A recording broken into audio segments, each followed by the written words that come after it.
जय श्री कृष्णा बहनों, मैं सुनाने जा रही हूँ विनायक जी की कहानी। एक सास और बहू थी। सास उसकी बहू को खाना नहीं देती थी। बहू रोज नदी पर जाती, जाते समय घर से आटा ले जाती और नदी से पानी लाती और आटा गूंथती। पंसारी की दुकान से थोड़ा गुड़ घी खरीद लाती और शमशान की चिता पर रोटी सेकती। रोटी चूर कर घी गुड़ डाल चूरमा बनाती और पास ही विनायक जी का मंदिर था, उसमें भोग लगाती, फिर खुद खा लेती। ऐसा बहुत दिन तक चलता रहा। गणेश जी ऐसा देखकर बहुत अचंभित हुए। उन्होंने अपने मुंह पर अंगुली रख ली। बहू तो घर आ गई। दूसरे दिन मंदिर के पट खुले तो लोगों ने देखा कि गणेश जी के मुंह पर अंगुली है और आश्चर्य करने लगे। सब लोग मंदिर में जमा हो गए।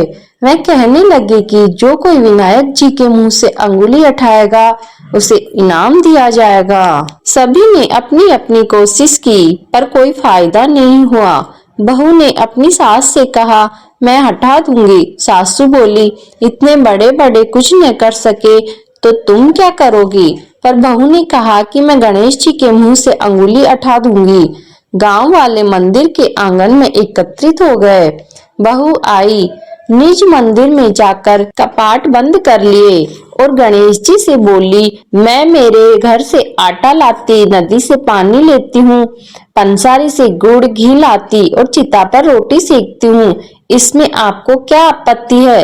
आपको मुंह से अंगुली उठानी पड़ेगी। गणेश जी ने सोचा, इसने पहले मुझे भोग लगाया, सच्चे मन से मुझे याद किया है, इनकी बात तो माननी पड़ेगी और अंगुली उठा ली। बहू ने मंदिर के दरवाजे खोले।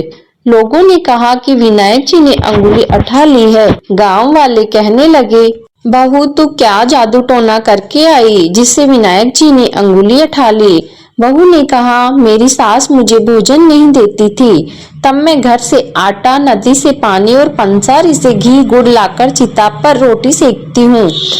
पहले गणपति जी का भोग लगाती, उसके बाद फिर खाती हूँ। इसलिए गणेश जी को अचंभा हुआ और उन्होंने अंगुली रख ली थी। अब अंगुली उठा दी है। जैसे गणेश जी ने बहू से प्रसन्न होकर उनका मान बढ़ाया, सभी पर अपनी कृपा बनाए रखे।